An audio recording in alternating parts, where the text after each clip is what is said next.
En esta presentación vamos a discutir el concepto de plano cartesiano y vamos a utilizar la fórmula de distancia para resolver algunos problemas vinculados a la geometría analítica. Comenzamos definiendo lo que es el plano cartesiano, ese sistema de localización de puntos que ustedes pueden ver en la pantalla, que nos permite ubicar un punto cualquiera en ese plano a través de dos distancias, una llamada abscisa y otra ordenada, a dos ejes que son perpendiculares entre sí. Fíjense que este es el denominado eje de las X o eje de las abscisas. El eje vertical es el eje de las ordenadas o eje Y. Esos ejes se interceptan en un punto que llamaremos el origen y cuyas coordenadas son 0,0. Cuando los ejes coordenados se cortan, ¿verdad? Como dijimos, se cortan en ese origen, pues el plano queda dividido en 4 regiones o cuadrantes que suelen enumerarse en ese sentido como están ahí. Primer cuadrante, segundo cuadrante, tercer cuadrante, cuarto cuadrante. Esa enumeración se hace en el sentido antihorario, es decir, contrario a cómo gira el reloj. Esta parte yo supongo que la recuerdan porque es bastante básica. Vamos a ver cómo se determina la distancia entre dos puntos en ese plano. Tenemos dos puntos P1 y P2 y nosotros queremos medir la longitud del segmento que los une de manera analítica. Pues la expresión que ven en la pantalla es la que nos permite hallar esa distancia.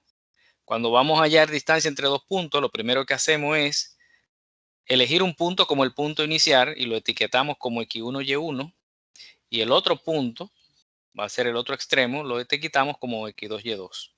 La forma en que hagamos eso es arbitraria, es decir, yo puedo elegir este punto como el punto 1 y este como el punto 2 o al revés. O sea, puedo elegir también este como punto 1 y este como punto 2.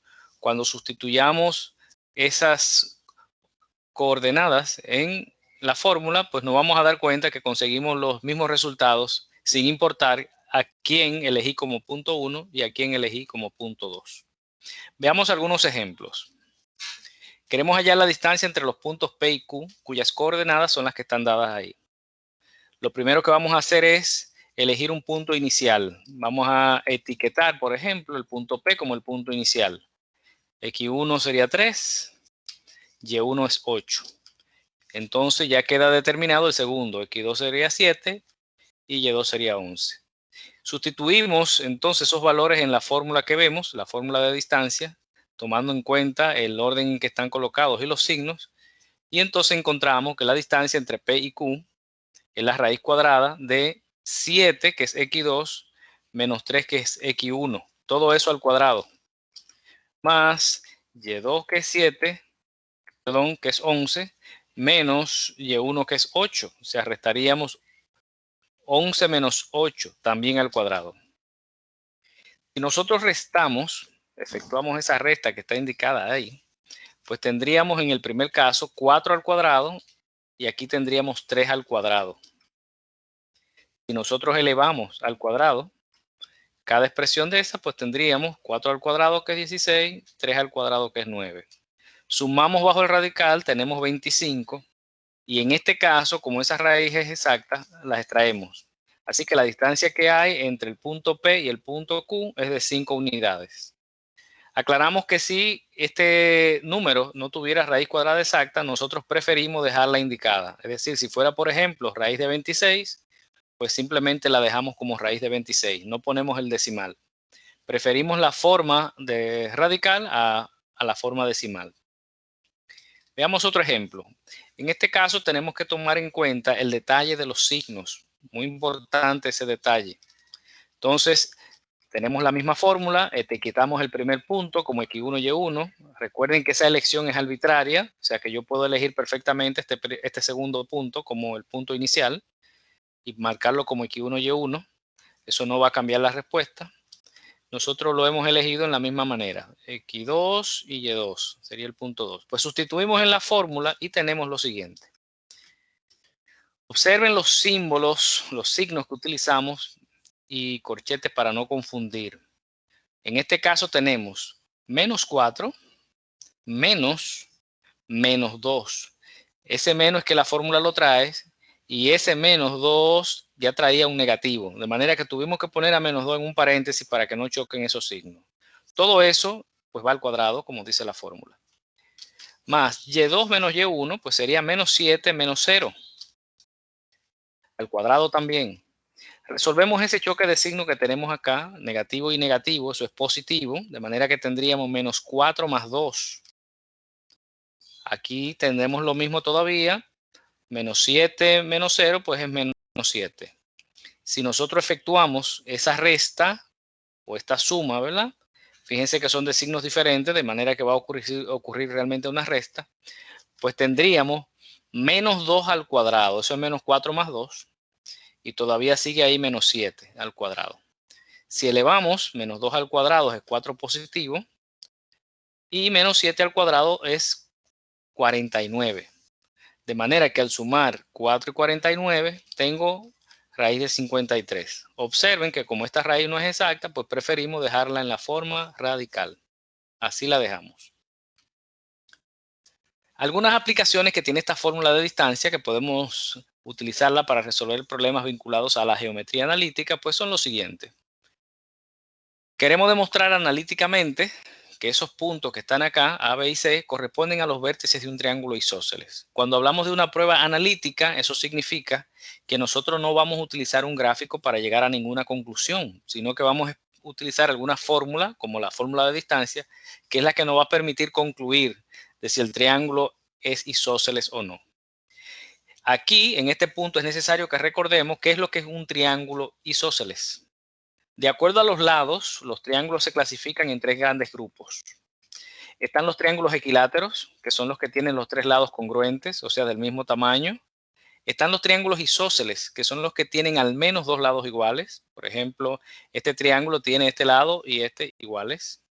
Fíjense que la definición nos dice que el triángulo isósceles es el que tiene al menos dos lados iguales. Eso significa que el triángulo equilátero también entra dentro de la clasificación de los triángulos isósceles, porque este triángulo tiene al menos dos lados iguales. Entonces, también están los triángulos escalenos, que son aquellos cuyos lados son diferentes todos. Entonces, equiláteros si los tres lados son iguales, isósceles si hay al menos dos lados iguales, escalenos si todos los lados son diferentes. Entonces, nosotros tenemos que probar en este caso que el triángulo que tiene esos vértices tiene dos lados iguales, por lo menos. Entonces, para hacer eso, lo que vamos a hacer es utilizar la fórmula de distancia. Vamos a medir los lados buscando la distancia desde A hasta B, desde B hasta C y luego desde A hasta C, que serían las tres distancias posibles. Las puedo buscar en cualquier orden, no importa. De A hasta B, de B hasta C y luego de A hasta C, y ahí yo tendría los tres lados del triángulo. Si encuentro dos iguales, ya yo sé que el triángulo es isósceles. Si los tres resultaran iguales, pues sería equilátero. Y si los tres resultaran diferentes, pues sería escaleno. Así que hagamos la prueba. Vamos a buscar la distancia entre el punto A y el punto B. La fórmula de distancia es la que está escrita ahí en la pantalla. Veamos entonces. Menos 3, que es x1, menos 3, que es x2, menos 0, que es x1. Estoy tomando este punto inicial como x1, y1 y este como x2, y2. De manera que tengo x2 menos x1. Eso es lo que tengo por acá. y2 menos y1, es decir, menos 1 menos 2. Elevamos al cuadrado, pero primero tenemos que efectuar las operaciones. Así que efectuamos. Esto es menos 3, esto también es menos 3, pero al cuadrado. Si elevamos, tenemos 9 más 9, que es 18. Y así hemos encontrado la longitud del lado AB del triángulo. Vamos a ver cuánto mide el lado BC. Hacemos lo mismo. Aquí tenemos menos 4, que sería x2, menos 3, que sería x1. Cuidado con los signos. Fíjense que estamos diciendo x2 es menos 4 y x1 es menos 3, pero la fórmula trae un menos, de manera que tengo que tenerlo presente. Menos 4 menos 3. Por eso el choque de signo acá, al cuadrado. Luego y2, que es 3, menos y1, que es menos 1. Así que tengo otra vez un choque de signo por acá.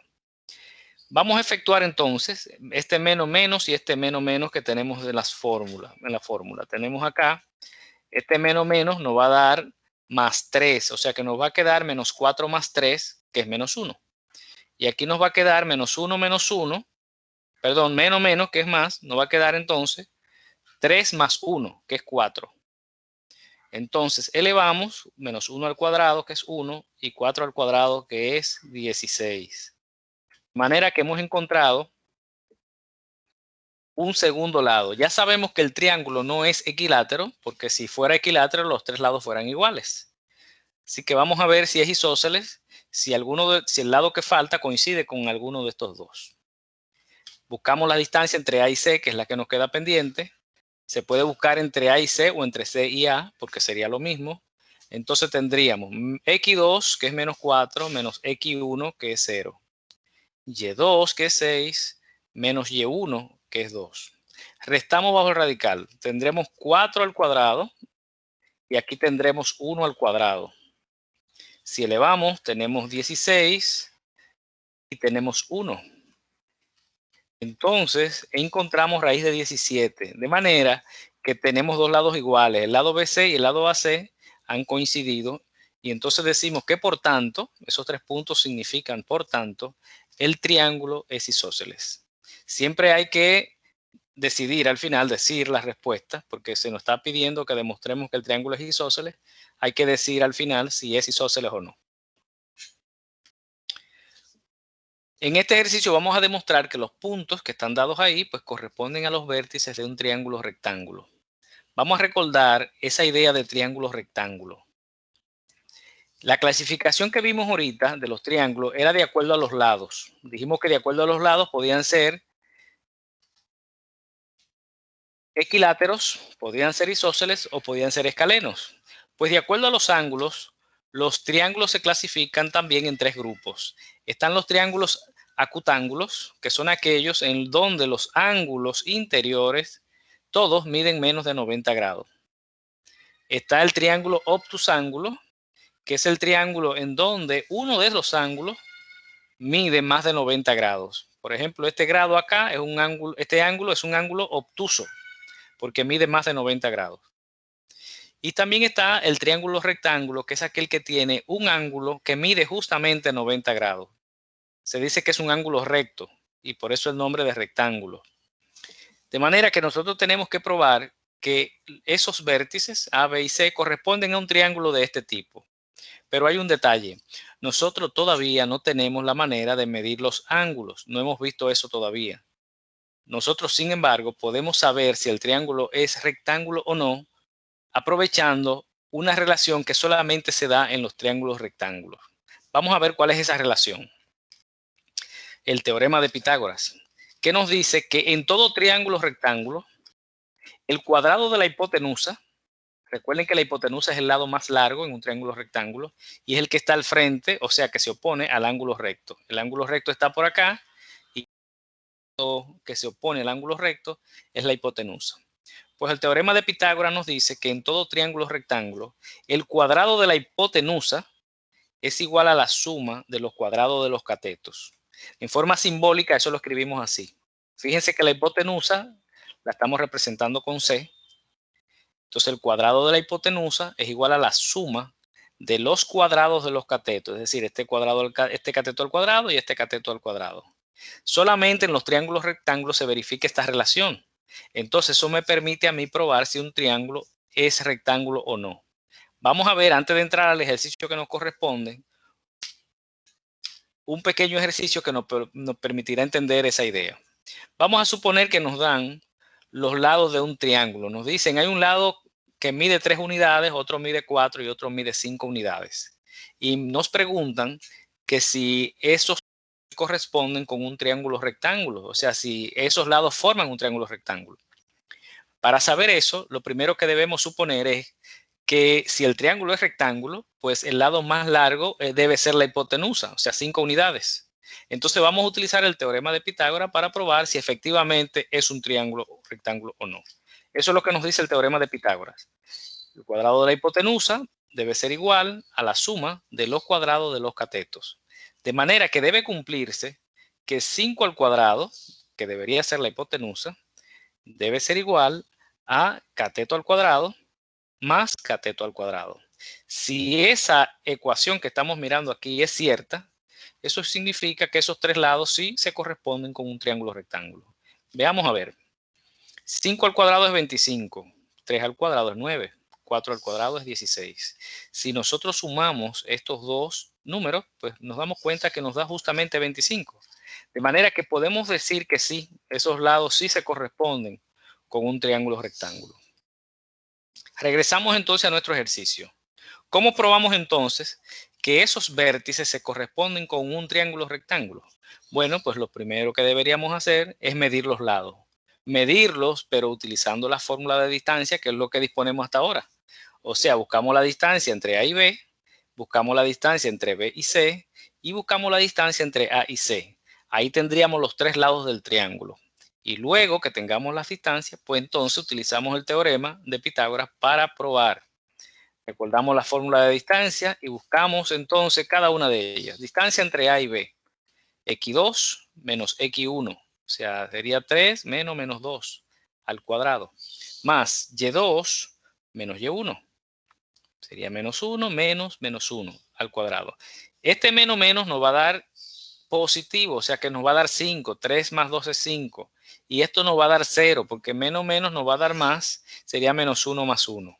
De manera que tenemos 5 al cuadrado más 0 al cuadrado. Eso es 25, porque esto da 25 más 0. Y luego tenemos 5 y así habríamos calculado la longitud del primer lado. Buscamos la distancia entre B y C, el otro lado del triángulo. Menos 2 menos 3, perdón, menos 2 menos 3. Ahí está. 11 menos 1. Eso es lo que tengo acá. Esto es menos 5. Ese menos nos va a dar 1 positivo, de manera que sería 11 más 1. Eso es 12. Entonces tengo menos 5 al cuadrado y tengo 12 al cuadrado. 11 más 1, o 12 cuadrado. Si nosotros elevamos el menos 5 y el 12, tenemos 25 y 144. Si sumamos eso, nos da 169 y si extraemos la raíz, tenemos 13. De manera que tenemos la longitud del segundo lado. En el tercer lado, que no debería ser BC sino AC, tenemos un errorcito por acá, pues medimos la distancia entre A y C. Sería menos 2 menos 2 más 11, que es Y2, menos 1. Así que tendríamos por acá menos, que nos va a dar más, o sea, menos 2 más 2, que da 0. Menos nos da más también, sería 11 más 1, que es 12. Así que tenemos 0 al cuadrado y 12 al cuadrado. Si nosotros elevamos, tenemos 0 al cuadrado, tenemos 144, o sea que la suma sería 144 y la raíz es 12. Así ya sabemos que los lados miden 5, 13 y 12. Lo que necesitamos probar ahora es si el triángulo efectivamente es rectángulo. Sabemos de antemano que si uno de ellos es la hipotenusa, debería ser 13. De manera que hacemos la prueba con Pitágoras. Estos son los datos que obtuvimos. Tenemos un lado que mide 5, un lado que mide 12, un lado que mide 13. Entonces, teorema de Pitágoras, el cuadrado de la hipotenusa debe ser igual a la suma de los cuadrados de los catetos. Como la hipotenusa debería ser 13, pues comenzamos diciendo que 13 al cuadrado debe ser igual a 5 al cuadrado más 12 al cuadrado. Si nosotros efectuamos esas potencias, pues tendríamos aquí 13 al cuadrado, que es 169, 5 al cuadrado, que es 25, 12 al cuadrado, 144. Nos damos cuenta que al sumar estos dos, pues efectivamente tenemos 169. Así que podemos concluir que el triángulo es rectángulo. Recuerden que si nosotros hacemos la prueba y estos números no coinciden, lo único que tenemos que decir aquí es que el triángulo no es rectángulo. Un ejercicio más es el siguiente. Queremos probar que esos tres puntos A, B y C son colineales. ¿Qué quiere decir colineales? Colineales significa que los puntos están en la misma línea, están alineados. Nosotros, como antes, no vamos a utilizar una gráfica, o sea, no vamos a graficar esos puntos para saber si son colineales o no, porque las gráficas a veces pueden ser engañosas. Puede ser que esos puntos estén casi alineados y nosotros no lo podamos percibir en un gráfico. Y digamos que sí, que son colineales. La manera de saberlo de manera analítica es la siguiente. Vamos a hacer esta suposición. Supongamos que la distancia entre A y B es de 5 unidades. No tiene nada que ver con el ejercicio, sino una suposición. Supongamos además que la distancia entre B y C es de 8 unidades. O sea, esta distancia es 5 y esta distancia es 8. Si alguien les preguntara cuál es la distancia entre A y C, con seguridad ustedes dirían que la distancia es 13. O sea, esta distancia más esta distancia. Eso podemos decirlo porque los puntos están alineados. Si el punto C no estuviera alineado, sino que estuviera por acá, y la distancia entre A y B y entre B y C fueran estas mismas, no sería cierto que la distancia entre A y C fuera 13. Esa relación solamente se cumple cuando los puntos están alineados. Entonces, ¿cómo es que probamos que tres puntos son colineales? Nosotros hallamos las distancias entre cada par de puntos, como siempre, entre AB, entre BC y entre AC. Las tres distancias posibles. Repito, AB, BC, AC, con la fórmula de distancia. Después que tengo las tres distancias, lo que hago es sumar las dos más pequeñas y ese resultado debe ser igual a la mayor. Si las dos más pequeñas al sumarse dan igual a la más grande, significa que los puntos son colineales. Vamos a ver entonces, vamos a resolver este ejercicio. Vamos a buscar las distancias, como siempre hemos hecho. Distancia entre A y B, 3 menos menos 1, 11 menos 3. Fíjense que aquí tenemos 4 cuando resolvamos el choque de signos, que nos va a dar 3 más 1, y aquí nos da 8. Si nosotros elevamos al cuadrado, el 4 y el 8, tenemos 16 y 64, y si sumamos tenemos 80. O sea que la raíz de 80 es la distancia entre el punto A y el punto B. Entre B y C, pues sería de la misma manera. Vamos a buscar 5 menos 3, 15 menos 11. Hacemos la resta, esto da 2, esto da 4. Entonces elevamos, esto es 4 y esto es 16. Si nosotros sumamos, tenemos raíz de 20. Esa es la segunda distancia. La distancia entre A y C, pues sería 5 menos menos 1 y 15 menos 3. Si nosotros restamos, recuerden el menos menos que tenemos acá, tendríamos 6 al cuadrado. Esta parte de acá nos daría 12 al cuadrado. Pues tenemos 36 más 144. Eso nos da raíz de 180. Fíjense entonces lo que hemos dicho. Para que sean colineales, al sumar las dos distancias más pequeñas, que evidentemente serían estas dos, la suma de esas dos debería darnos la mayor. Pero aquí hay un detalle. Nosotros no podemos, recuerden, sumar radicales si no son semejantes. O sea, yo no puedo sumar raíz de 20 con raíz de 80, así como están, porque raíz de 80 y raíz de 20 no son semejantes. Los radicales son semejantes cuando tienen el mismo índice, que en este caso lo tienen. El índice es el número que escribimos aquí dentro, que en este caso es 2. Todos tienen índice 2. Y el subradical, que es la cantidad que se escribe dentro. Los radicales semejantes son los que tienen el mismo índice y el mismo subradical. Si son semejantes, puedo sumarlo. De lo contrario, no puedo. Así que vamos a hacer un ejercicio de simplificación antes de sumar estos radicales para verificar si son colineales o no. De hecho, los vamos a simplificar todos y así nos daremos cuenta si son colineales o no. Estas son las cantidades que obtuvimos. Raíz de 20, raíz de 80, raíz de 180. ¿Cómo simplifico a raíz de 20? Vamos a buscar dos números que multiplicados den 20, pero que uno de ellos tenga raíz exacta. Observen. A raíz de 20 yo lo puedo poner como 4 por 5. ¿Por qué? Bueno, porque por 4 por 5 me da 20 y el 4 tiene raíz exacta. Alguien pudiera decir, pero ¿por qué no escribimos en vez de 20, por qué no pusimos 10 por 2? Ah, porque el 10 no tiene raíz ni el 2 tampoco. Tiene que ser que uno de los dos tenga raíz exacta por lo menos. De manera que 20 se puede escribir perfectamente así. Sacamos entonces la raíz cuadrada de 4, que es la que es exacta, y el 5 se va a quedar en el radical. Simplemente eso. Así hemos simplificado a raíz de 20. Raíz de 80, ¿cómo lo simplificamos? Lo hacemos de la misma manera. Nosotros buscamos dos números que multiplicados den 80 y que uno tenga raíz exacta. Una estrategia que podemos utilizar para encontrar ese número más rápido es que como ya sabemos que esto dio 5, nosotros dividimos 80 entre 5. 80 entre 5 da 16. Entonces, 16 por 5 debe ser 80. Repito, divido 80 entre 5, eso me da 16, entonces ya yo sé que 16 por 5 es 80. De manera que 80 lo escribo como 16 por 5. Extraigo la raíz de 16, que es 4, y ahí tengo entonces simplificado raíz de 80. Hago lo mismo con este. Puedo dividir 180 entre 5. 180 entre 5 nos da 36. Eso significa que 36 por 5 pues da 180. Extraemos la raíz de 36, que da 6. Y el 5 otra vez se queda en el radical porque no tiene raíz cuadrada exacta.